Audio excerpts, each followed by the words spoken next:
Hi, this is Dr. Radhika, consultant dermatologist from Bangalore, and today we'll be talking about the alopecia areata, which is a common disorder that we see in our OPDs. ಈಗ ಒಂದು ಪರ್ಸನ್ಗೆ bald patches ಥರ ಏನಾದ್ರು ತಲೆನಲ್ಲಿ ಅಥವಾ ಕಣ್ಣು ಹುಬ್ಬಲ್ಲಿ ಅಥವಾ ಕಣ್ಣು ರೆಪ್ಪೆನಲ್ಲಿ ಅಥವಾ beard area ಅಥವಾ ಎನಿ ಬಾಡಿ ಪಾರ್ಟ್ಸ್ನಲ್ಲಿ ಈ ಥರ ಬಂದರೆ ಅದನ್ನು ನಾವು ಅಲೋಪೇಶಿಯಾ ಏರಿಯೇಟಾ ಅಂತ ಕರಿತೀವಿ. ಯಾರಿಗೆ ಈ ಏಟೋಪಿಕ್ ಡರ್ಮಟೈಟಸ್ ಅಂತ ಹೇಳ್ತೀವಿ ಅಥವಾ ಥೈರಾಯ್ಡ್ ಡಿಸಾರ್ಡರ್ ಇತ್ತು ಅಂದರೆ, ವಿಟಮಿನ್ ಡಿ ಡಿಫಿಷಿಯನ್ಸೀಸ್ ಇತ್ತು ಅಂದರೆ, ಅಥವಾ ಈ ಕೆಲವ್ರಿಗೆ ಸೈಕ್ಯಾಟ್ರಿಕ್ ಡಿಸಾರ್ಡರ್ಸ್ ಲೈಕ್ ಡಿಪ್ರೆಷನ್ ಅಥವಾ ಆಂಗ್ಸೈಟಿ ಇಶ್ಯೂಸ್ ಅಥವಾ ಬೇರೆ ಯಾವ್ದಾದ್ರು ಸ್ಟ್ರೆಸ್ ಲೆವೆಲ್ ಇತ್ತು ಅಂದರೆ ಅಂಥವರಲ್ಲಿ ನಾವು ಅಲೋಪೇಶಿಯಾ ಏರಿಯೇಟಾ ಅನ್ನೋದನ್ನ ನೋಡ್ತೀವಿ. ಅಲೋಪೇಶಿಯಾ ಏರಿಯೇಟಾ ನಾವು ಇಮ್ಯೂನ್ ಡಿಸಾರ್ಡರ್ ಅಂತ ಹೇಳ್ತೀವಿ. ಅಂದರೆ ನಿಮ್ಮ ರೋಗ ನಿರೋಧಕ ಶಕ್ತಿಗಳು ಆ ಕಣಗಳು ಏನಿರುತ್ತೆ ಅದು ನಿಮ್ಮ ಹೇರ್ ವಿರುದ್ಧ ಹೋರಾಡಿ ಅಲ್ಲಿ ಬಾಲ್ಡ್ ಪ್ಯಾಚಸ್ ಥರ ಮಾಡ್ತಾ ಹೋಗುತ್ತೆ. ಸೊ ಅಲೋಪೇಶಿಯಾ ಏರಿಯೇಟಾ ಯಾವ್ಯಾವ ಥರ ಕಾಣಿಸ್ಕೊಬೋದು. ಒಂದು ಅಲೋಪೇಶಿಯಾ ಏರಿಯೇಟಾ ಅಂದರೆ ಒಂದು ಚಿಕ್ಕ ಬಾಲ್ಡ್ ಪ್ಯಾಚಸ್ ಥರ ಇರ್ಬೋದು, ಅಥವಾ ಒಂದು 3-4 ಬಾಲ್ಡ್ ಪ್ಯಾಚಸ್ ಎಲ್ಲ ಸೇರಿ ಒಂದು ದೊಡ್ಡ ಪ್ಯಾಚ್ ಥರ ಮಾಡ್ಬೋದು, ಅಥವಾ ಬರೀ ಕೆಲವ್ರಿಗೆ ಬರೀ ಹಿಂದ್ಗಡೆ ಅಷ್ಟೇ ಇರುತ್ತೆ, ಅದನ್ನು ನಾವು ಊಫಿಯಾಸಿಸ್ ಪ್ಯಾಟರ್ನ್ ಅಂತ ಹೇಳ್ತೀವಿ. ಸೊ ಆ ಥರ ಆಗ್ಬೋದು. ಅಥವಾ ಡಿಫ್ಯೂಸ್ ಅಲೋಪೇಶಿಯಾ ಏರಿಯೇಟಾ ಅಂತ ಹೇಳ್ತೀವಿ. ಅಂದರೆ ಪ್ಯಾಚ್ ಥರ ಇರೋದಿಲ್ಲ, ಬಟ್ ತುಂಬ ಕೂದಲು ಎಲ್ಲ ಸ್ವಲ್ಪ ಕಡಿಮೆ ಇರೋ ಥರ ಇರುತ್ತೆ ಕೆಲವ್ರಿಗೆ.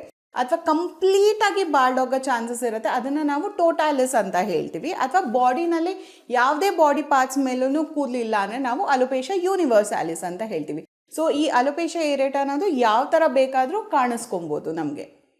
ಸೊ ಅಲೋಪೇಶಿಯಾ ಏರಿಯೇಟಾ ಅಂತ ಈ ಥರ ನಿಮ್ಗೆ ಯಾರಿಗಾರು ಬಂದರೆ ಅದನ್ನು ನಾವು ಏನು ಮಾಡಬೇಕಾಗತ್ತೆ. ಸೊ ಫಸ್ಟ್ ಥಿಂಗ್ ಏನು ಅಂದರೆ ಫಸ್ಟ್ ಕನ್ಫರ್ಮೇಷನ್ ಮಾಡ್ಕೊಬೇಕು, ಇದು ಅದೇನಾ ಅಥವಾ ಅದೇ ಥರ ಕಾಣಿಸೋದು ಬೇರೆ ಏನಾದ್ರು ಇದೆಯಾ ಅಂತ ಕನ್ಫರ್ಮೇಷನ್ ಮಾಡ್ಕೊಬೇಕಾಗತ್ತೆ.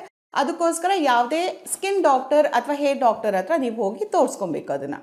ಸೊ ಅಲೋಪೇಶಿಯಾ ಏರಿಯೇಟಾ ಫಂಗಸ್ ಥರನೂ ಕಾಣಿಸ್ಕೊಳೋ ಥರ ಚಾನ್ಸಸ್ ಇರುತ್ತೆ. ಸೊ ಕೆಲವರು ಅದಕ್ಕೆ ಆ್ಯಂಟಿ ಫಂಗಲ್ ಕ್ರೀಮ್ಸ್ ಹಚ್ಕೊಳೋದಾಗಲಿ, ಅಥವಾ ಮನೆಯಲ್ಲಿ ತೈಲ ಥರ ಏನೇನೋ ಹಚ್ಕೊತಾರೆ, ಅಥವಾ ಜಾಯಿಕಾಯಿ ಅಂತ ಏನು ಬರುತ್ತೆ ಅದನ್ನು ಸೀಡ್ ಥರ ಇರುತ್ತೆ ಅದನ್ನು ತೇಯ್ದು ಹಚ್ಕೊಳೋದು. ಸೊ ಈ ಥರ ಎಲ್ಲ ನಾವು ಮಾಡಿದಾಗ ಮನೆ ಔಷಧಿ ಆಗಲಿ ಅಥವಾ ಅವ್ರು ಹೇಳಿದ್ದು ಇವ್ರು ಹೇಳಿದ್ದು ಅಂತ ಹಚ್ಕೊಳಕ್ಕೆ ಹೋದಾಗ ನಾವು ಆ ಅಲೋಪೇಶಿಯಾ ಏರಿಯೇಟಾ ಏನಿದೆ ಅದು ಸ್ಕಾರಿಂಗ್ ಥರ ಆಗುತ್ತೆ. ಅಂದರೆ ಮುಂದಕ್ಕೆ ಅಲ್ಲಿ ಕೂದಲು ಬರದೇ ಇರೋ ಥರ ಚಾನ್ಸಸ್ ಕೂಡ ಆಗ್ಬೋದು. ಸೊ ಅಲೋಪೇಶಿಯಾ ಏರಿಯೇಟಾ ಅಂತ ಬಂದು ನೀವು ಸ್ಕಿನ್ ಡಾಕ್ಟರ್ ಹತ್ರ ಹೋದಾಗ ಕೆಲವು ಇನ್ವೆಸ್ಟಿಗೇಷನ್ಸ್ ಅಥವಾ ಕೆಲವು ಪರೀಕ್ಷೆ ಮಾಡ್ತಾರೆ ಅವರು.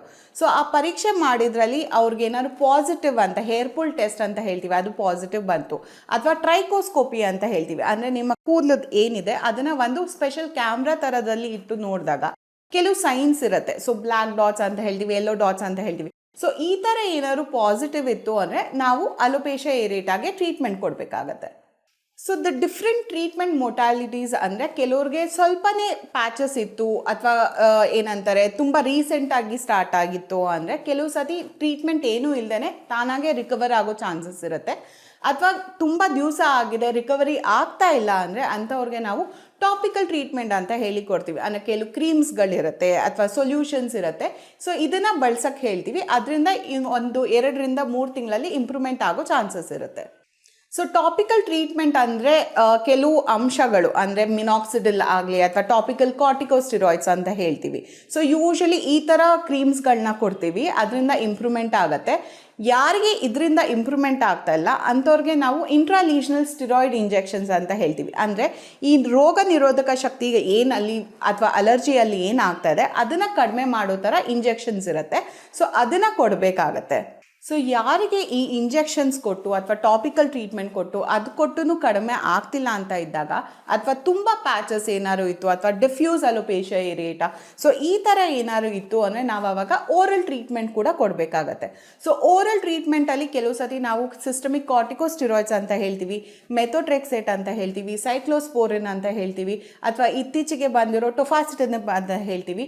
ಸೊ ಈ ಥರ ಅಂಶಗಳು ಅಥವಾ ಮಾಲಿಕ್ಯೂಲ್ಸ್ ಎಲ್ಲ ಕೊಟ್ಟು ಆ ಡಿಸೀಸ್ ಪ್ರೋಗ್ರೆಸ್ನ ನಾವು ಕಡಿಮೆ ಮಾಡಬೇಕಾಗತ್ತೆ.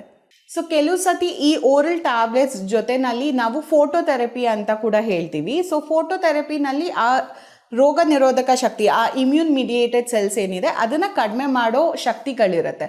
ಸೊ ಫೋಟೋಥೆರಪಿ ಕೂಡ ರೋಗ ನಿರೋಧಕ ಶಕ್ತಿನ ಕಡಿಮೆ ಮಾಡಿ ನಮಗೆ ಇಂಪ್ರೂವ್ಮೆಂಟ್ ಕೊಡೋಕ್ಕೆ ಹೆಲ್ಪ್ ಮಾಡುತ್ತೆ.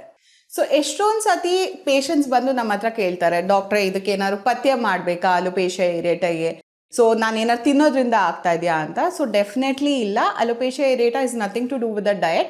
ಬಟ್ ನೀವು ಪ್ರೋಟೀನ್ ರಿಚ್ ಫುಡ್ ಅಥವಾ ನಿಮಗೆ ಏನಾದ್ರು ವಿಟಮಿನ್ ಡಿಫಿಷಿಯನ್ಸಿ ಆ ಥರ ಏನಾದ್ರು ಇತ್ತು ಅಂದರೆ ಪ್ರಾಪರ್ ರೆಗ್ಯುಲರ್ ಫುಡ್ ತೊಗೊಳೋದ್ರಿಂದ ಇದಕ್ಕೆ ನಿಮಗೆ ಹೆಲ್ಪ್ ಆಗುತ್ತೆ. And alopecia areata is not seasonal. So ಇದೇ ಸೀಸನ್ ವಿಂಟರಲ್ಲಿ ಬರುತ್ತೆ, ಸಮ್ಮರಲ್ಲಿ ಬರುತ್ತೆ, ಆ ಥರ ಏನೂ ಇಲ್ಲ. And it is not communicable also. So ಮನೆಯಲ್ಲಿ ಯಾರಿಗಾರು ಇತ್ತು ಅಂದರೆ ನಮಗೂ ಕೂಡ ಬರುತ್ತಾ ಅಂತ ಕೇಳಿದ್ರೆ ಇಲ್ಲ, ಇದು ಡೆಫಿನೆಟ್ಲಿ ಕಮ್ಯುನಿಕೇಬಲ್ ಅಲ್ಲ. But it has a genetic predisposition ಅಂತ ಹೇಳ್ತೀವಿ. ಅಂದರೆ ಫ್ಯಾಮಿಲಿನಲ್ಲಿ ಯಾರಿಗಾರು ಇತ್ತು ಅಂದರೆ ಅಲ್ಲಿಂದ ಫ್ಯಾಮಿಲಿ ಜೆನೆಟಿಕ್ ಆಗಿ ಬರೋ ಚಾನ್ಸಸ್ ಇರುತ್ತೆ. ಆಗಲಿ ಅವ್ರನ್ನ ಮುಟ್ಟೋದ್ರಿಂದ ಅಥವಾ ಕೂದಲಲ್ಲಿ ಅದೇ ಸೇಮ್ ಬಾಚಣಿಗೆಯಿಂದ ಬಾಚೋದ್ರಿಂದ ಇದು ಹರಡೋದಲ್ಲ. ಸೊ ನಿಮಗೆ ಅಥವಾ ನಿಮ್ಮ ಫ್ಯಾಮಿಲಿ ಫ್ರೆಂಡ್ಸ್ ಅಥವಾ ಯಾರಿಗಾರು ಈ ಥರ ತೊಂದರೆ ಇತ್ತು ಅಂದರೆ do not follow any social media influences ಅಥವಾ ಮೆಡಿಕಲ್ ಸ್ಟೋರಿಂದ ತೊಗೊಂಡು ಹಚ್ಕೊಳೋದು, ಇದನ್ನು ಮಾಡಬೇಡಿ. ದಯವಿಟ್ಟು meet a authorised skin doctor anyone nearby to you.